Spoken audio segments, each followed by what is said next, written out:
Got that here? An outline, the big one. The open house was the first time, when he had the open house. Right. Well, hang on just a second. Let me just survey that. Here we go, the old map.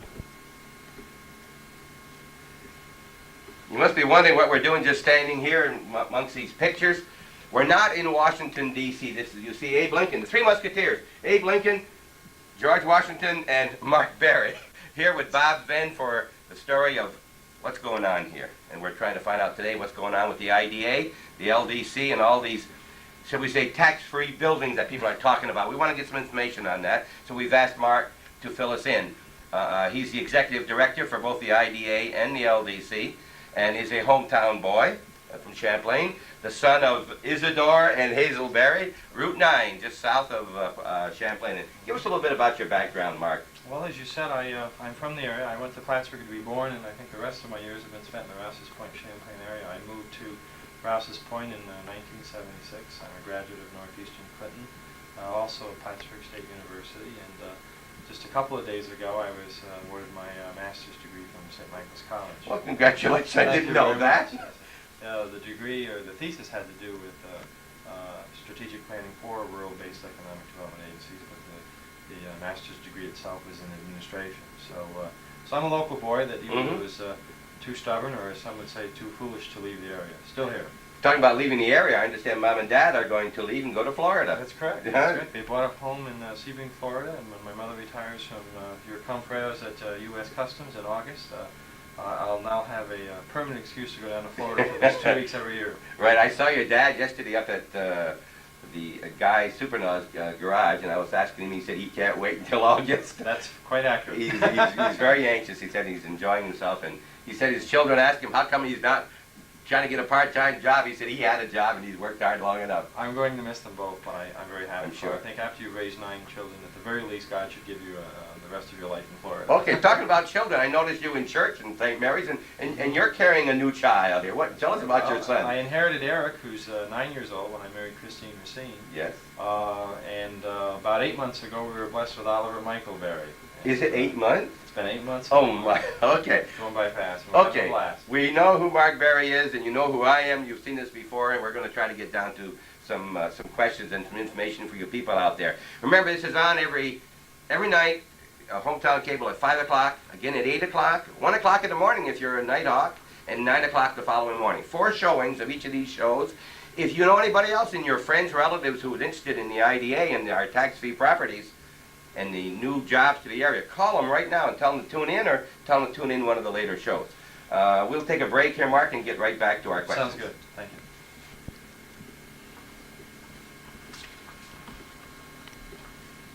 Calvin's on the camera today, and as you pan the room, you'll see an awful lot of Abe Lincoln. What's the story of Abe Lincoln in this room, Mark?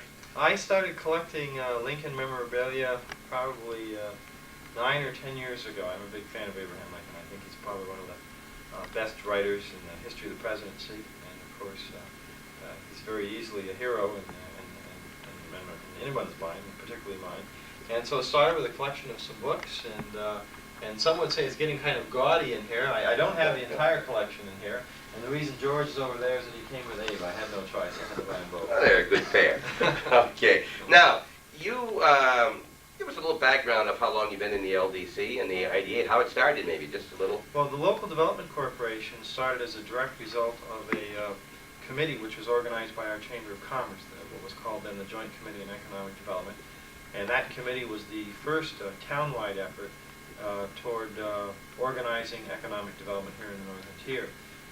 That voluntary committee eventually turned into the Local Development Corporation, which is a non-profit entity organized under the laws of the state of New York for the express purpose of economic development. The LDC has 13 members on its board of trustees. 6 of them are appointed by the Chamber of Commerce. 6 come from the 2 villages in the town, 2 representatives of each of the municipalities. And the 13th person is our county legislator, whoever he may be. It was Larry Paquette, now it's John Zerlo. The LDC had been in existence for not quite a year and a half when it was decided that we needed the other half of our economic development apparatus, and that was the Industrial Development Agency. And the IDA, as you well know, given that you're our chairman, has 7 members, and 2 of them are appointed from each of the 2 villages, and the remaining 3 members are appointed from the Town of Champlain. If I can stop you right there, because that's very important. You'll notice that both the LDC and the IDA are made up of members from the village of Rogers Point, the village of Champlain, and the town. So all people are covered, and we are representing those people. I'm from the village of Champlain, along with Fred Stone. From Rogers Point, we have Art Bowker and Elaine Penfield, Elaine Dupra, and from the town, we have Richard Cole, Orville Trombley, and our last town board member is Brian Moore, member of the town council. So that we have the local. Now, none of the people in Champlain are from the village board. Now, Elaine was with the village board. Now she's not, but Arthur is part of the not on the village board, but he's the administrator for the village. So we feel we're getting a good coverage, and we're representing the people. So you're not just left out. This is not Mark's baby. Mark is a quote-unquote hired. He's our executive director for both, which means what, Mark? My company is retained by the LDC and the IDA to handle all of its day-to-day affairs. Now, just a minute. What do you mean your company? The Champlain Development Corporation is retained by the LDC. And I guess I actually don't have a written contract with the IDA. We've been working on a handshake for all of We can let you go at any time. Yes, and it means I would lose the $1 a year that I was promised. Right. At least for the IDA, the LDC pays much better. Yes. But so my job is to handle the day-to-day affairs of the organizations. But as big a mouth as I have to tell you that, and you know this, I have a 7-person board with the IDA and a 13-person board with the LDC, and they are very, very much in charge. I do not have a vote on any of the boards. The LDC makes up their own minds just as the IDA does. And they're both good boards, and the record shows that we've had our disagreements, but I think for the most part we work together. And what's very nice is that we have the municipal governments working with us and the business community. The chamber's very involved. And so generally when the LDC speaks, they speak with unity and with great effectiveness. Okay. Anyone that comes into our area, in the town of Champlain, knows a lot of new buildings if they haven't been here for 10 years, say. Sure. We're going to have a school reunion very quickly, and some people haven't been home for a while. They're going to see a lot of buildings here in Rogers Point. Some in Champlain. 5 or 6 new ones in Champlain, including Transborder and so forth. And these have a lot to do with your LDC, right? Who brings the people or encourages them to come or to increase their... Tell us about it. Well, the Local Development Corporation considers as its primary purpose the attraction of new business and industry to the area. Equally important is assisting those that are already here. And so if you were to survey all of the buildings in the northern tier, you would find new ones, for example, that belong to Powertex, the one we're in now, the one next to us, North Fair Fashions. But you would also find buildings with familiar names on them, like Anakemia, which has been in the community for more than 25 years, and Transborder, which has been here not so long, but it's a homegrown company, and Ann Derringer's another building that we assisted the company with. And so we help new people come in, new businesses come in, but we also help the businesses that are already here. 3J Fuels, right? They've been 3J here for Fuels is several one years. of our most recent And they got a new building on the West Service Road. Yeah. The LDC and the IDA have been very fortunate over the years. We've received a great deal of cooperation from all of our friends, both here in the northern tier and in Montreal. And generally speaking, if a business person should come to the northern tier and is inquiring about a site for his office or his warehouse or his manufacturing facility, sooner or later he's referred to the Local Development Corporation. And that clearinghouse effect, if you will, took us a great deal of time to establish, but now that it is established, we're doing a very brisk business. That phone keeps ringing. I've got it turned off right now for the purpose of this interview, but it's ringing quite a bit, and we're fielding a great number of inquiries, particularly from Canadian companies. Okay, I'm a Canadian company, and I want to know what the advantages are of coming to... I heard about Mark Barie, I've heard about the LDC. I saw a lot of new buildings when I went to Vermont for boating when I went to Burlington, and I want to know what advantages have I got coming here rather than Plattsburgh or Vermont? What would you tell me? Well, the advantages that I would tell you are the ones that I've heard about from our Canadian friends. Most of the Canadian companies that are looking to come south of the border are doing it for 2 reasons. Number one, the United States marketplace, which is 10 times bigger than the Canadian marketplace. They choose to come here in the Clinton County area and many times in the Northern Tier area because we are so close to Montreal. And that's where the home office is. That's where the mom and dad of the corporation is located. And they have the dual luxury of being able to claim a U.S. location, but at the same time being able to manage it from their home office in Montreal. That is not the case, for example, if they choose to establish a warehouse operation in Manhattan or the Bronx, where if they have an emergency, it is literally an all-day affair to get out there, as opposed to Champlain or Rouse's Point, where they can be here in 45 minutes. Those are the two biggest reasons we get the business. Other reasons that people come to our particular area, the Rouse's Point, Champlain area, I think is number one, we have a reputation for a tremendous labor force. The people here in the northern tier, I suspect in the North Country as a whole, give you a day's work for a day's wages. And the word has spread. We also have facilities that are available for lease. The former Harris Graphics building is a primary example of that. And so when they're coming, they're looking for space, we've got it. And then another thing that I would mention, and I may appear to be patting ourselves on the back, it's the service that we offer. When a company comes to the local development corporation, we literally grab them by the hand and we don't let them go. We will do everything from the trivial, arranging for a post office box at the local post office, to the not so trivial, the very serious, like arranging for a multi-million-dollar financing package plan. And they need that. And if you can imagine what it would be like for you as an entrepreneur to go into Canada and try to set up shop, where would you go? What would you do? Who would you talk to? How would you know if you were not breaking the law? Or if you had to meet certain regulations, or how to do your taxes, or which bank to go to, who a reliable accountant might be.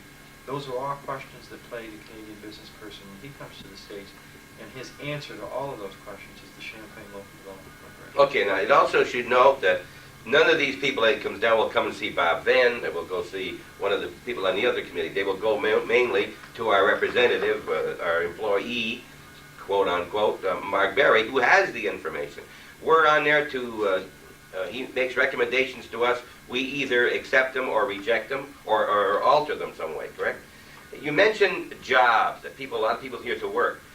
We've heard some criticism, and I'm sure you've heard it, it's been in the paper. It's a low-paying job. Sure. Can you tell us about, what do you feel about that? I think when we first started back 7 or 8 years ago, clearly some of the jobs that were being created by our Canadian friends were low-paying jobs, starting at $3.50, $4 an hour. That is not the case now, and in my opinion has not been the case for at least a year and a half to 2 years. In fact, what we are seeing is that some of the Canadian employers are actually proselytizing employees, stealing employees, if you will, from home-based companies. And I can think of several companies, I don't want to mention any names for obvious reasons, that have lost workers to Canadian companies because the Canadian companies are paying a better wage. Powertex and Anakemi are good examples of the Canadian companies. They're not all at this Wawa, but they provide a complete range of fringe benefits. They pay a very respectable hourly wage. They have a very generous vacation package. In fact, recently I was privileged to attend the Powertex Christmas party at the Royal Savage, and I was struck because just a few days earlier one of my friends was complaining about those Canadian companies that don't pay very well. And amongst dozens and dozens of prizes that were given away at the Powertex Christmas party, there was a paid trip for two to the Bermudas for the lucky Powertex employee that had his name drawn out of the hat. And at that point I was wishing I was working for Powertex rather than the LDC. But, and not all of them do that, obviously. No. But I think by and far the Canadian companies that are coming in have realized that they've got to be competitive. And if you were to start as a warehouse worker over at North River Fashions, here or in Anakemi, you would start at $5 an hour and you would rise rather quickly. Okay, you can't replace the Harris $12 an hour they were getting before. Well, we can, Bob, but not right away. Okay, but it's got to come. You've got to get. And there are a lot of people that don't qualify for the $12 an hour jobs, right? Businesses are like trees. If you try to transplant a tree, a fully grown oak tree, it's going to die. But if you take a small tree, a sapling, and you help it grow, it eventually becomes a big tree and it'll survive and do very well. I'm very fond of reminding people that when Ayers Laboratories came to town, they started with 4 people and they were paid 50 cents a day. And now they are one of the largest employers in the county, clearly one of the best paying employers.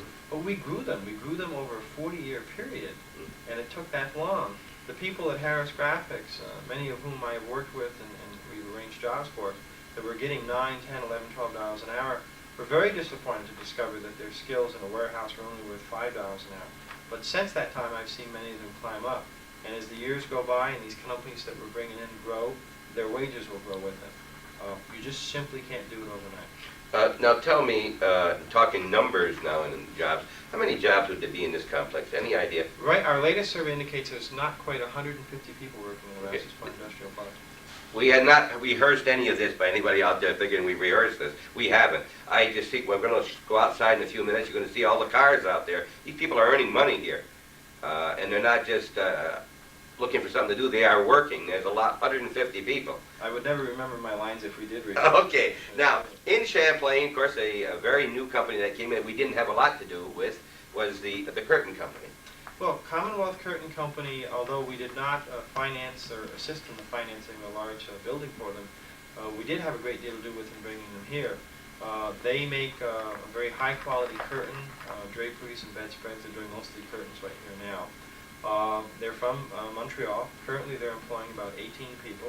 They rent about 15 or 16,000 square feet in the former Harris building, now we call it the Kimpax building. And we worked very hard to bring them in because they were very much afraid that if they came here, they wouldn't be able to find A, the right number of workers, and B, the right kind of workers. In fact, after 3 or 4 ads in the local newspaper, we got 125 responses. We interviewed right here in the boardroom at Powertex 40 of them, the company did, and they hired 18 of them on the spot. And that happened all about a year ago. So when I hear comments that, well, everybody that wants a job has got one, I'm always reminded of the 125 responses we get. Yes, many people are working, but they may not be happy where they work, and they may be looking for a step up. And Commonwealth proved to be a step up for many of them. I was there that opening day when they had the signing of the lease and so forth, and I recall Bob Bronson and A.N. Derringer had a lot to do with bringing that company to the area.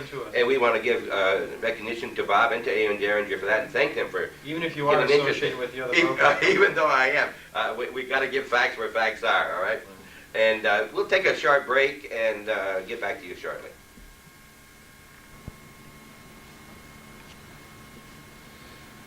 As you probably already recognize without my telling you, we've changed locations. And we're going to have Mark tell you where we are now. Mark, where are we? This is the boardroom in the Powertex building, and it's been the scene of many, many meetings between the LDC and many of the prospective businesses that come in. Although my company only rents an office here, all of the companies that are in the building are allowed to use the boardroom as necessary. And it provides a bit of an impressive background for some of the meetings that we've had to have. And we've even had some closings in real estate closings in this room. It's been very useful for us. Didn't we meet in here on one of our closings? Yes, we did. Teasdale Bank with somebody else one time, I believe. I think we closed on one of our bond deals, but I can't remember. There's been too many. And we had a couple open houses for the building, and we operated out of here. They had a small lunch and so forth, coffee. Sure. Okay, let's get back to our, excuse me, our IDA LDC advantages. What financial advantages would anyone have for coming to Champlain rather than to Ellenburg or to some Albert? Well, one thing that the LDC IDA does not have, and that is money to give or even loan to these companies coming in. And so we serve, in one sense, as a broker.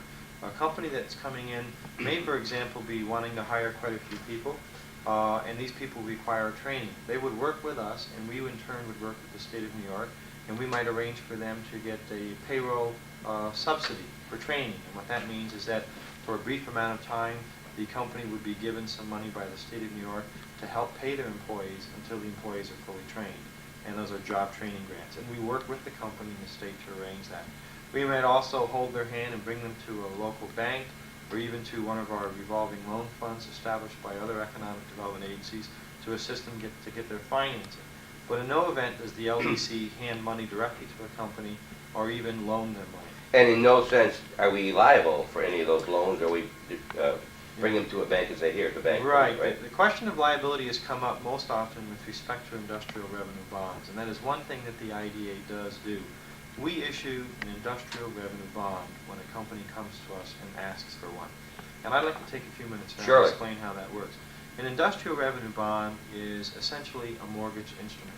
And in much the same way that you would go to the bank and borrow money to purchase your house, so also would a business go to the IDA and a bank and request a bond. The way a revenue bond works is that the Industrial Development Agency, the IDA, issues this piece of paper. And this bond, in the same way like you might review a savings bond, is purchased by the bank. And there must be a bank or some sort of financial backer to purchase the bond. And the money, at least on paper, passes through the IDA and it goes to the company. And then the company, of course, is responsible for paying back this bond, and that money goes on paper through the IDA and then back to the bank. In reality, the checks are made out by the company and they go right to the bank, and the IDA is simply a pass-through agency. Now, the way these bonds work include that, number one, the company is solely and exclusively responsible for repaying that bond. The Industrial Development Agency, the town, the villages have no financial culpability or liability whatsoever. If the company should go bankrupt, then it is the bank that gets stuck holding the bag. Hopefully they'd have a building as collateral, many of them do, but there is no liability in terms of the IDA. The reason that companies are interested in using the bonds is that there are tax breaks that go with them. Before we get into that, just a second, you mentioned that we issue a bond and then they go to a bank. They go to the bank first.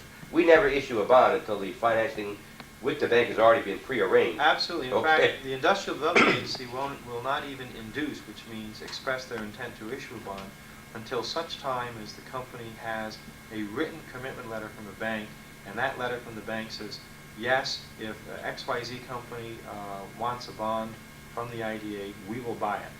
And we'll back it Okay, up. the only capacity we have at that point is that the only dealings we have with the bank is when you and I go and I sign the papers, transmitting it from the bank to us, then to the company, correct? Absolutely. But other than that, we don't have any dealings with the bank whatsoever. We have no liability whatsoever. That's very important that you know that. In many instances, as a matter of fact, we do not even see the company's financial statements because the credit decision is made by the bank, and the IDA is simply a pass-through. They only need us because we're the only ones the only party to the transaction that is able to issue a bond, and that is a privilege given to us by the legislation which created the IDA. And it was a piece of state legislation that created the Champlain IDA. If you're just tuning in, this is Bob Venn with What's Going On Here, talking with Mark Barie, the Executive Director of both the LDC and the IDA, and we're talking about those agencies and what they're doing for our community. And before I interrupted, you were going to tell us about tax-free land or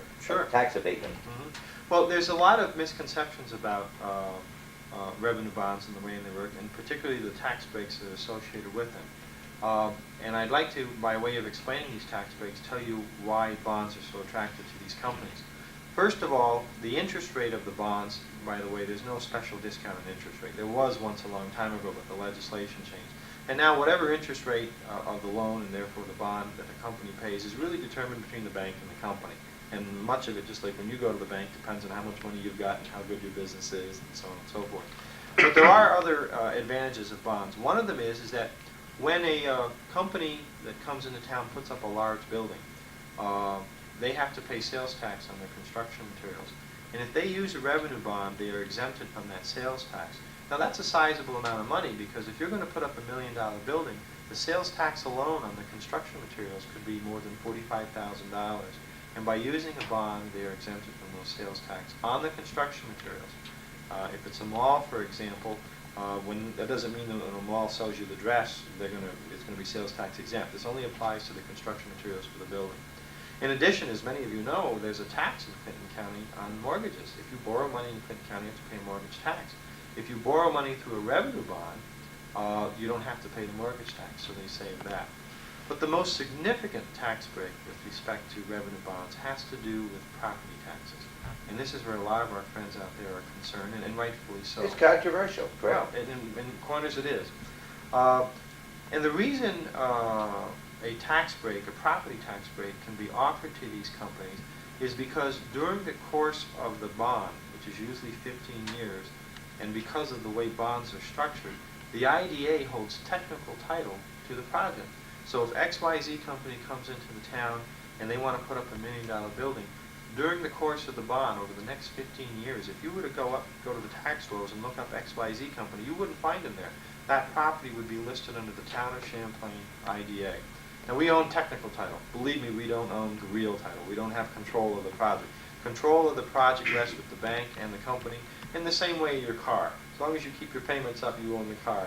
You have control of it. But if you don't, I assure you the bank owns the car. Okay, on that real estate, Sure. we tell people that We have an option to buy certain properties here, lots from Mr. Pod at the development here, also in Champlain.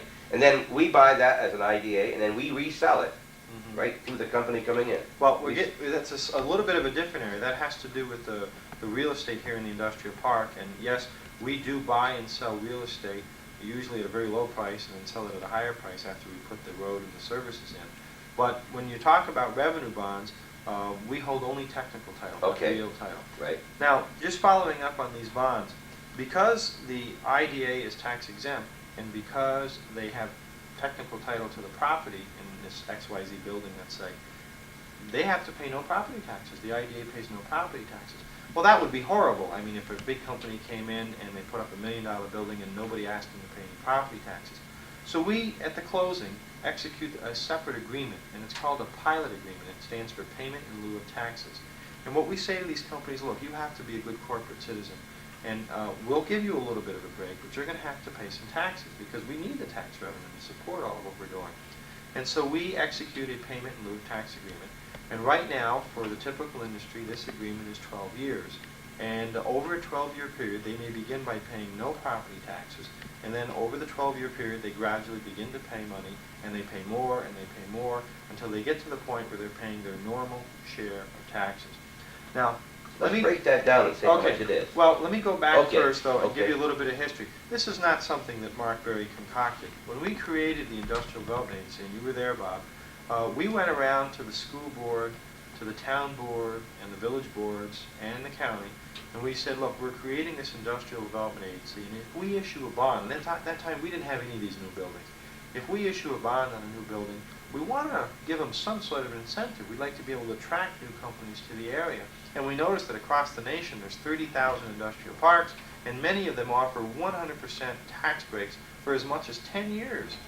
We have to compete with all these parks, so we want to offer them a tax break. And I'll never forget the words of Leo Eternal. We said, well, you know, half a loaf is better than no loaf at all.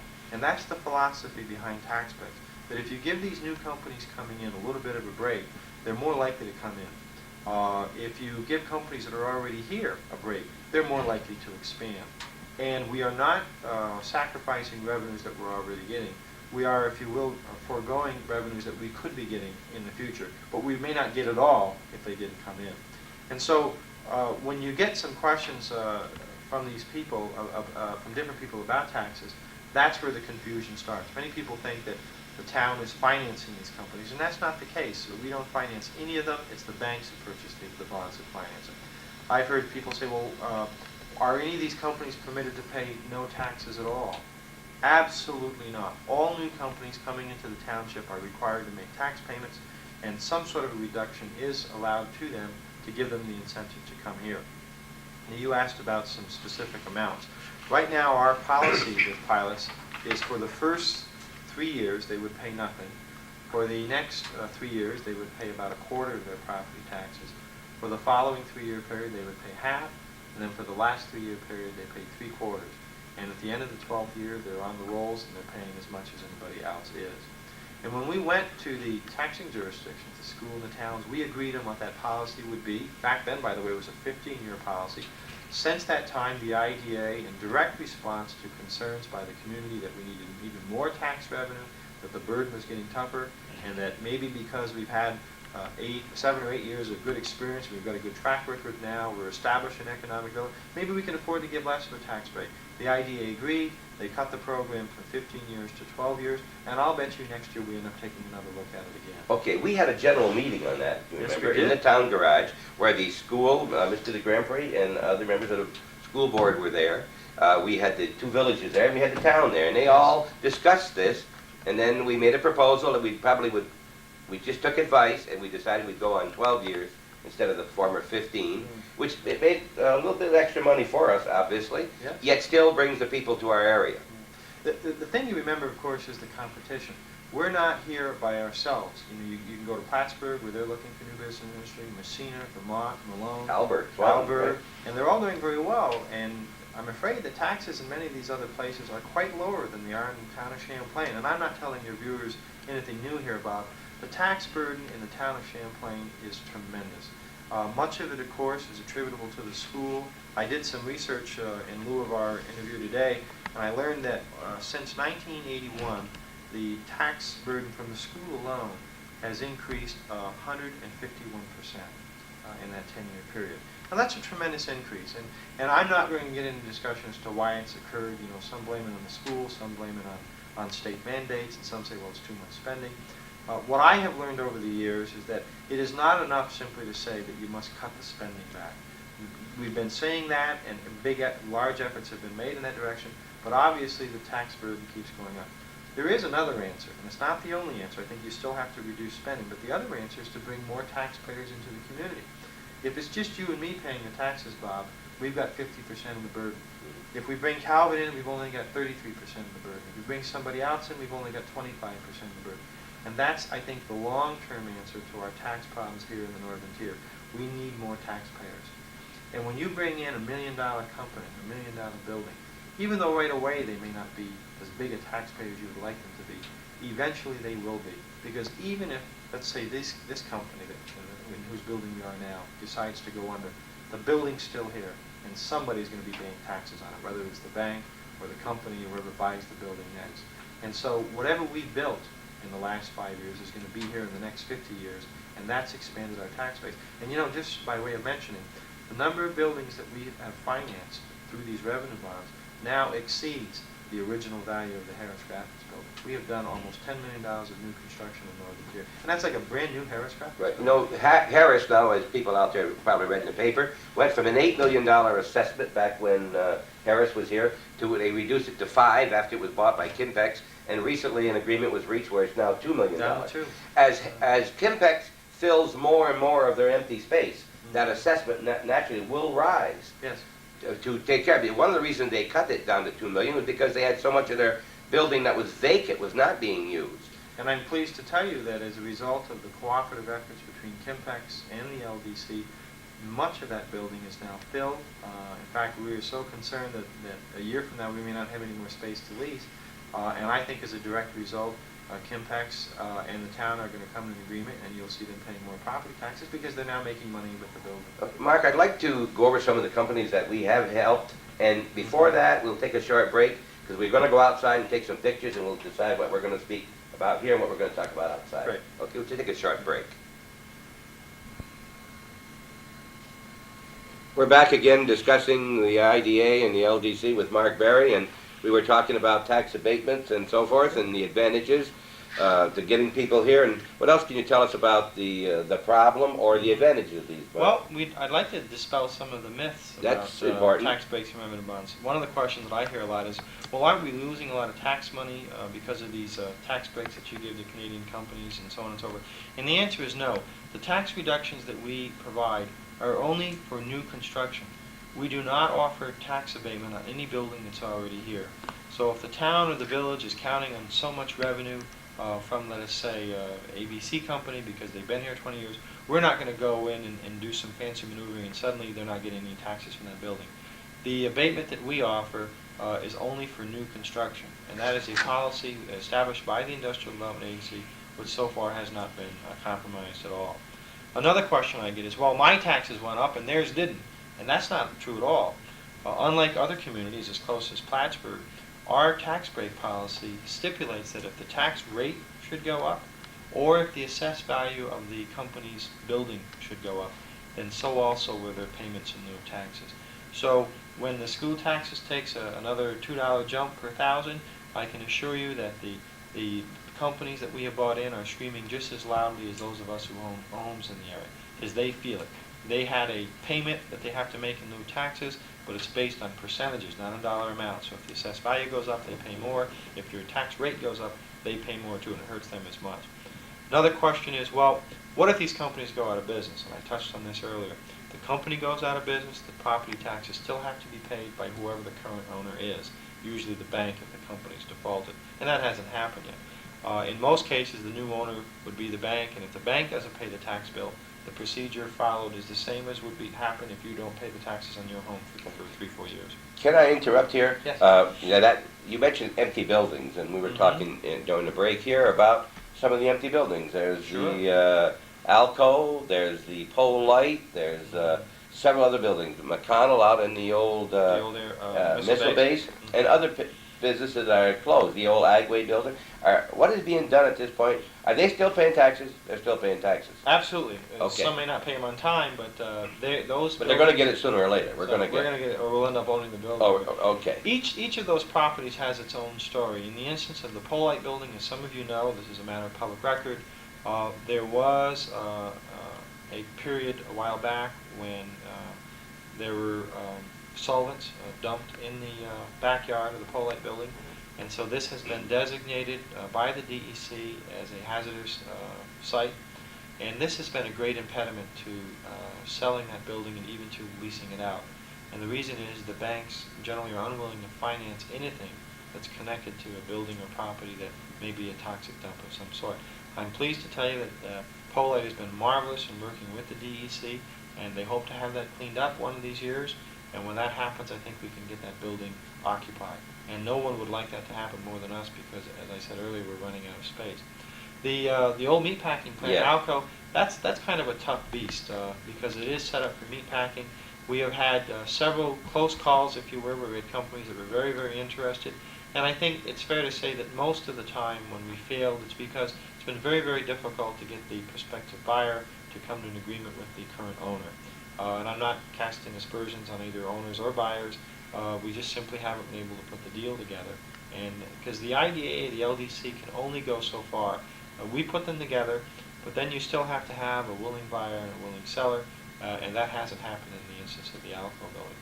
One bright spot as you look at all of the empty buildings, of course, is the Kimpex building. It wasn't that long ago that people were predicting that Champlain was going to be a ghost town, the Kimpex building was going to be a white elephant. The facts are that there are now more than a dozen companies in the Kimpex building. They occupy well over 50% of the building, and in my opinion, the white elephant is very quickly turning into a golden goose because those buildings, that whole complex of buildings, now represents dozens and dozens of jobs for the Northern Tier. And those companies aren't just sitting there, they're growing. And you're going to see companies come out of that building and put up their own buildings. They'll leave behind them a vacant space, and we can do it all over again. That's called an incubator concept. And we are incubating small companies in the Kimpex building and turning them into bigger companies, and that's good for us. The missile base is another location, and the missile base has been shown a great number of times, as has the old Anakemia building on Butternut Street in Champlain. One of the locations is a bit remote, and the other one is in the middle of a residential area, so they each come with their unique problems. But there again, we're doing our best. The Anakemia building is completely vacant. Nothing's going on there now. The Anakemia building is being used for storage. It is. By Powertex and the Anakemia company. And they might be doing some light processing there, I'm not sure. That is a problem because of our zoning, and right in the Yes. middle of the air, particularly now that it's been closed for a while, there's going to be certain problems with getting certain companies in there because of our zoning laws stuff. Yeah. They've been vacant for a while. Sure. Another point that we were talking about earlier, Bob, has to do with the effect of these bonds on our assessed value, and what does that mean to us. And I would like to use the proposed Lane Corps Mall as an example. It is true that for so long as Lane Corps takes advantage of the revenue bond and remains off the tax rolls, that their assessed value does not count for us. In other words, we might get a little bit less sales tax, or our county tax rate would vary somewhat, because that's in part based on our total assessed value.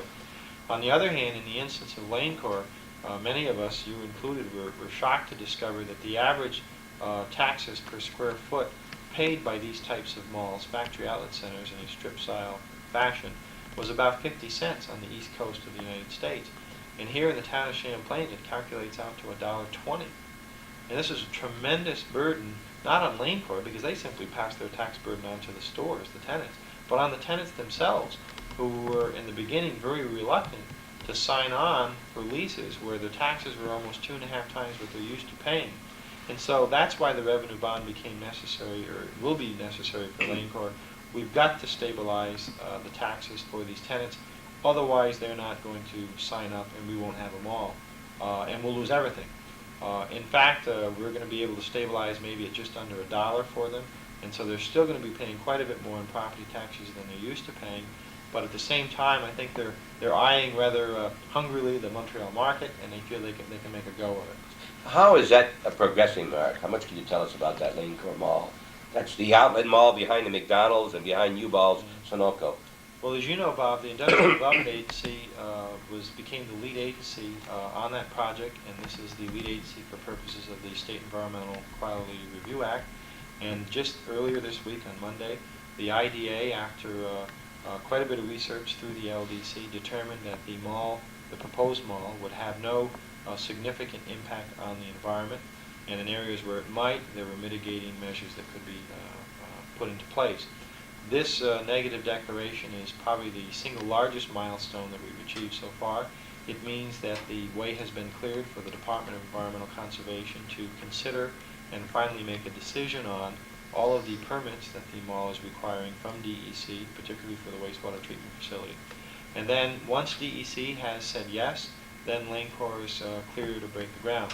I'm not in a position to talk about specific tenants, but I think it's fair to say that Lane Core is very optimistic about their ability to bring in the tenants. And once DEC has made their decision, it's conceivable that we would have a groundbreaking ceremony this summer, and that the Factory Outlet Center would be operational by the spring of 1991. I think you could also mention, it's been mentioned at a public meeting, that the homeowners in and around the Webb Dubois Road, and maybe on Locust and on North Main, who were concerned about the additional exit or entrance on the Webb Dubois Road.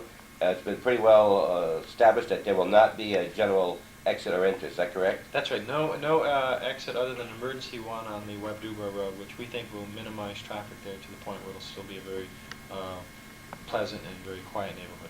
So Mrs. Animate and Mrs. Ashline on the Webb Dubois Road on the north side of the bridge, and others on that area, and also on Locust Street. That is the latest, and that has been mentioned at a public meeting just this past Monday night. One of the other things about revenue bonds, Bob, that has come up repeatedly in my conversations, and I've heard from others, has to do with companies who come in and they take advantage of tax breaks, and then they sell their building and move it on. And this has actually happened. I mean, this is a matter of public record that Paratex outgrew their first building, sold it to another Canadian company, then moved into this building. And there were all sorts of discussions about that. The misconception is that when the new company buys the existing building, that the tax break starts all over again. And that's not true. In Paratex's case, they were exempted from property taxes for the first 3 years, and as coincidence would have it, they moved out of the building after the 3 years, and they built this one, which is 50% larger. But the company that bought their old building, they didn't get a 3-year honeymoon. They had to start paying taxes right away. Okay, so Paratex got an additional 3 years because they built a new building.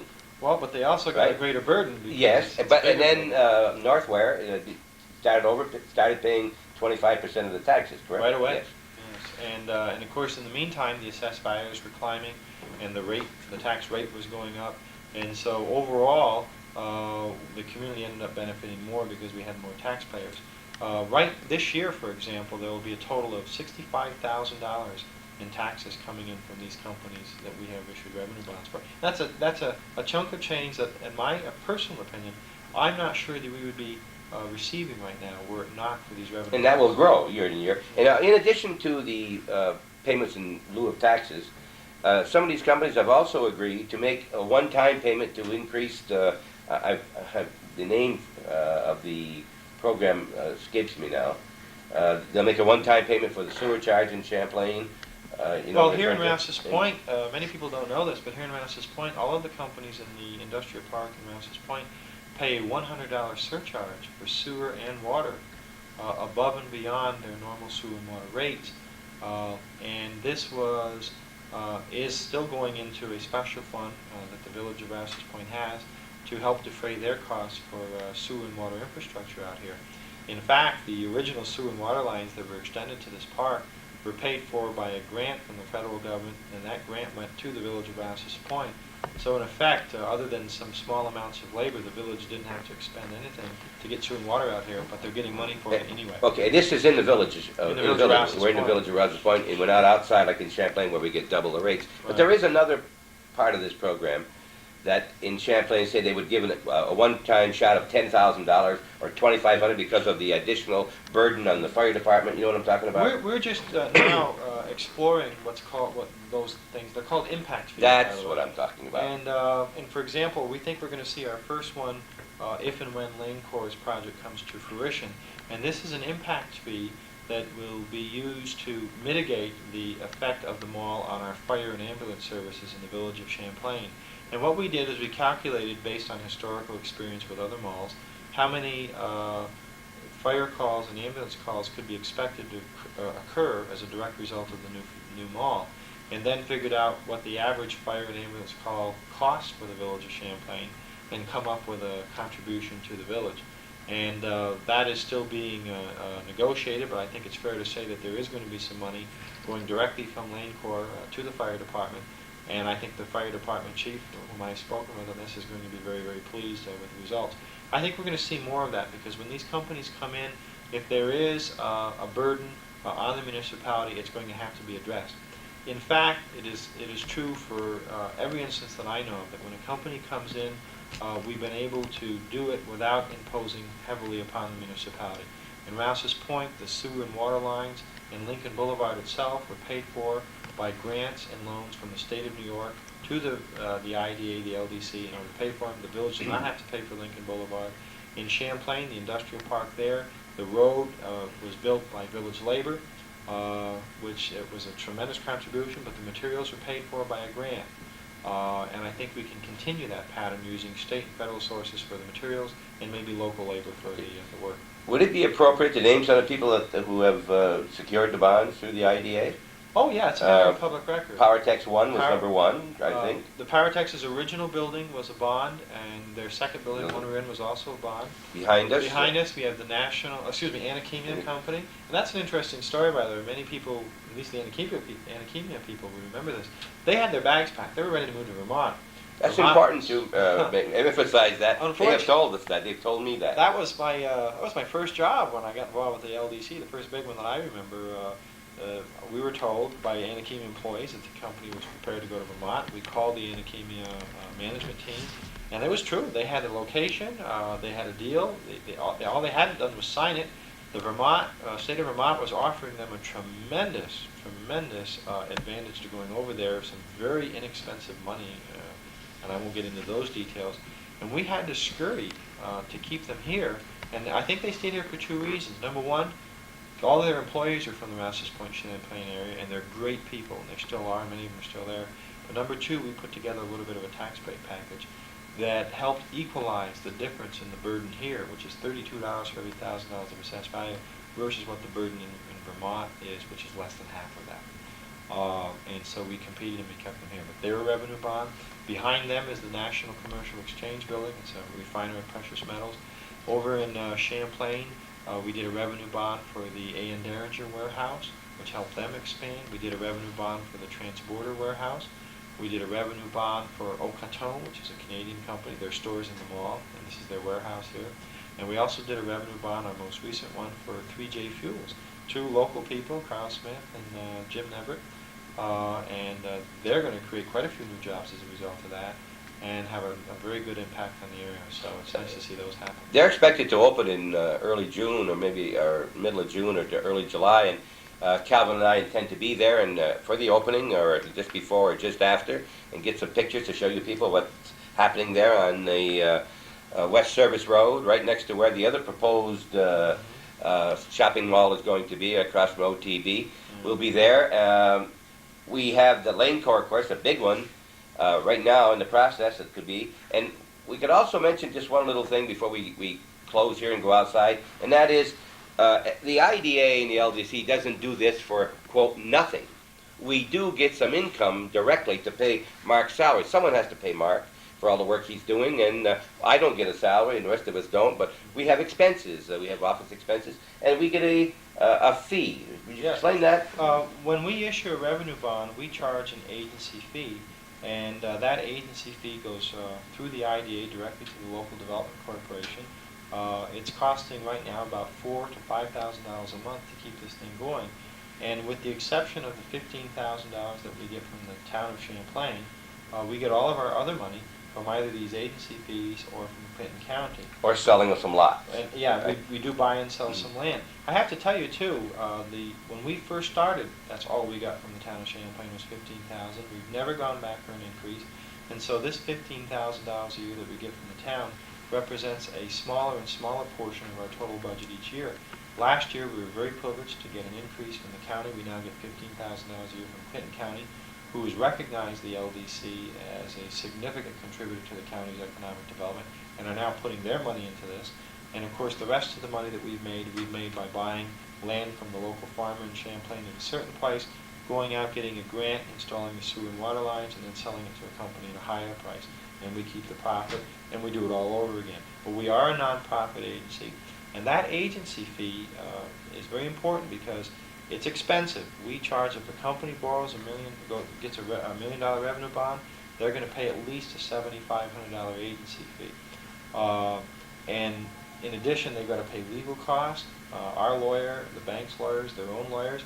And that is why a lot of people come up to me and say, well, how come you don't help these little guys, the people that are just doing a gas station or a couple of homes for resale? The reason is because of the legal costs and because of the agency fees, it does not pay to do a revenue bond unless you're investing at least $500,000 or $600,000. And that's why it always seems like we're working with big companies and not the fellow who wants to expand his gas station. It simply would not pay for him to do it. The legal costs would be more than the tax breaks are worth. Well, Mark, thank you very much for the discussion in here. We want to thank Mr. Pod and the PowerTex company for the use of their boardroom, and we'll be adjourning outside and see some of these buildings if you have a minute. Great. Sounds Okay, great. and we'll get back to you shortly. Mark Barie, Bob Zan. We're now outside, Bob Zan and Mark Barie, and we're in front of the buildings that have been put up here in the PowerTex. What do we call this? This is the Fort Montgomery Estates Industrial Park. Okay, we're facing Calvin. Calvin's got his back to the west. In behind us, is the lake. You see the bridge way off. I think he just took. And right directly behind us, Mark, tell us about these buildings. Well, this particular building here, as the sign indicates, is the Anakhemia building. This is roughly 30,000 square feet. Anakhemia moved out of their location in Champlain several years ago. They were in a roughly 8,600 square foot facility, so you can see this was a tremendous expansion for the company, and I'm pleased to say they're doing very, very well. There are about 30 people here working now, and they also have some extra space, and they're leasing it out to a small company in the back called Border Subcontracting, and that company helps new companies get into the area. What they do is, if you're a small company and you're not big enough to hire your own, rent your own warehouse and hire your own people, Border Subcontracting will help you pack your materials, label them, price them, and distribute them through the United States. Okay, directly to your back here is the PowerTex 2, and then on the other side of that is PowerTex 1. Well, we've kind of renamed them now. This is now the Okay. PowerTex building because that's where PowerTex is. And their original building is now occupied by Northwear Fashions. So that's called the Northwear Fashions building. That's the one way over closest to the bridge. Both of these buildings are well over an acre in terms of their size, square footage. And they actually house quite a few companies. There are 3 or 4 companies in the Northwear Fashions building. In addition to Northwear Fashion, there's another clothing company called Le Chateau, and several other smaller companies. And the PowerTex building includes, besides PowerTex and quite a few offices, Danco, which is a related company to Delegars, owned by Dave Bellum, and Capman, which is a company which makes decorative patches for hats. And all of these buildings are financed and brought here with the assistance of the LDC IDA. Okay, now, and then the one we see back further is the National Commercial. National Commercial Refineries Exchange and USA Company, I think is the official name, and they refine precious metals. Mostly they make silver ingots that are high quality silver ingot, and they're sold in New York City. That also is a Canadian-based company. And if you shoot all the way down the road here, you'll see where the pavement ends. This is Lincoln Boulevard, and we have 3 more lots planned. And all 3 of them are spoken for. We expect to see another clothing company on lot number 5, and then a large warehouse distribution and manufacturing facility also owned by the PowerTex company on lots 6 and 7. Okay, and as you continue to go to the north and to the west, Calvin, you'll see There's some more land that at one time was spoken for as a possible shopping center in the plans of Mr. Pod. The LDC IDA only owns the industrial park portion, which is Lincoln Boulevard that you're on now, and the empty lots which are being sold to these companies. This land here that Calvin is painting now in front of the U.S. Customs is still owned by Victor Pod, or Fort Montgomery Estates. And yeah, Mr. Pod's long-range plans had been to establish some sort of a mall facility here. That has not yet happened, but now that mall mania has hit the North Country, maybe maybe we'll have a better chance of seeing that. I understand, I'll give you a scoop here, Bob. Yes? I understand that if we're very fortunate, you may see a driving range out here in a short while, sort of a temporary thing to keep us out of trouble during our lunch hours, I think. And yes, a local entrepreneur is putting in a driving range. Okay, now as Calvin was painting, the building, the big brick building, was the U.S. Customs, and I don't know if you got the other big building way off on the back side. That's the sewer project, and that's the Rouse's Point sewage treatment facility. Way out in the back. It looks like a large auditorium back there. Sure. It's really large. Just a point of interest, the street that we're on now, Lincoln Boulevard, it was funded in a very fine way, in my opinion. We were able to, the LDC IDA, we were able to get a loan and a combination of loans and grants from the New York State Urban Development Corporation, and that paid for all of the materials and almost all of the labor to construct is what you're looking at now, 2,000 feet of Lincoln Boulevard. It's not finished. We got to put the top coat on here and the base coat and the top coat over there and a sewage pump station.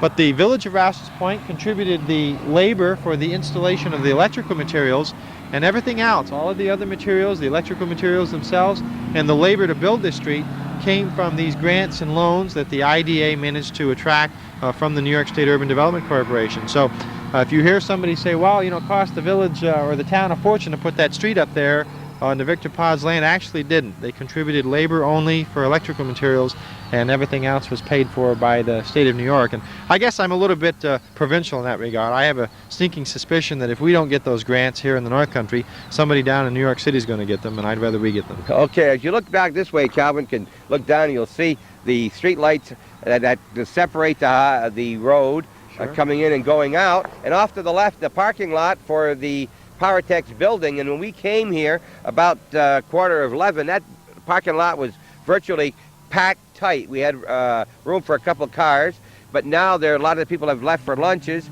But as for the people, part of this 50 people who work in this complex at the present time. You'll also note that the name is Lincoln Boulevard, and I'd like to ask Mark if he had anything to do with that. Well, I was kind of hoping you wouldn't ask me that question. I guess it's well known, my passion for Abraham Lincoln, and so I suppose I have to take some of the blame for that. But I do want to point out in self-defense that Rouse's Point does have a Washington Avenue, and clearly Mr. Lincoln was as great a president as Mr. Washington was, so I just consider this my version of affirmative action when it comes to presidents. Okay, we'll be saying goodbye from here in front of the Powertex and the Fort Montgomery Estates. It's been a pleasure talking with you people today, and to talk with you, Mark, and for all the information. I appreciate it. I would like to thank you and also our cameraman, because and I was one of the ones that was a little bit skeptical when the public access channel came in, but I find myself watching it more and more now, and I think credit goes to Calvin, who's really turned Channel 21 into something that we can all enjoy, and I thank you very much. I wonder if we ought to have him repeat that, Calvin. If you wanted him to repeat that, just turn your VCR back and listen to it again. It was very pleasure. We're having these programs. We're trying to get a lot of coverage and of things that are happening in the area, and certainly the IDA and this tax abatements is an important thing that people have been asking about, and thank you. You've been very informative about it. Thank you. And thank you people out there for tuning in to Channel 21, Hometown Cable. And when you see Calvin or you see Mark or you see myself, or anybody, see the people from the new channel, tell them you enjoy watching these programs, and what do you want to see next? Tell us. We'll try to get there. So until next time, from What's Going On Here, Bob Venn and Mark Barie, and thanks for asking us, Calvin.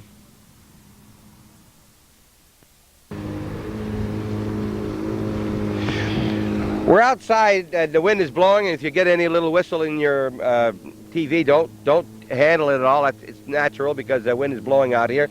And we're standing in front of the Powertex building, and the the old Powertex building in front of our own cannon and the nice little lake in front here. We did talk inside, Mark, about the other mall in Champlain, New York. What can you tell us about the other mall across from the OTB, West Service Road? The Toulon Development Corporation has expressed both publicly and privately a serious interest in establishing an enclosed mall in the Champlain area. They in particular have a location on the West Service Road in mind, and in their discussions they have described a roughly 300,000 square foot enclosed facility, which would also include apparently at least some manufacturers' outlet stores. At this point, I have only recently been contacted by the council for Toulon and have been asked in my capacity with the LDC IDA to work with them on the project. In the next couple of weeks, I'll be meeting with the President and Chief Executive Officer of Toulon, Mr. Pilevsky, and I think at that point we'll know a great deal more. At this point, what we can say is that clearly they have a very good site. Clearly Toulon, and we've checked them out, is a very reputable and extremely successful development company out of Canada. Most of their projects in Canada, by the way. And just as clearly, they are not going to hurt the project that we've got going now with Lane Corps. In fact, I think it's fair to say, after having talked with both parties, that they're going to complement each other. So we view this as a good development, but on the other hand, we've got a great deal of work to do and quite a few very significant hurdles to cross before Toulon breaks ground. I certainly don't anticipate that happening this year. No, we know how much work's been done on the other one, the other lane cores. And although Mark hasn't mentioned it, we've read it in the paper.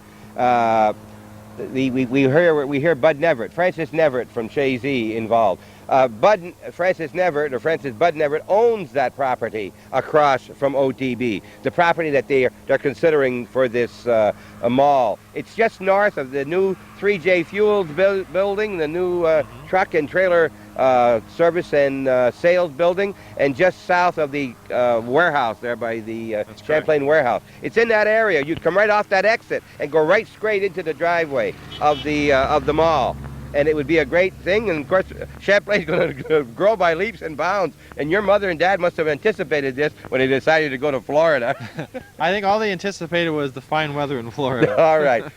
We're going to break from this position here now and go over and see some of the other buildings that are here in the Fort Montgomery Estates.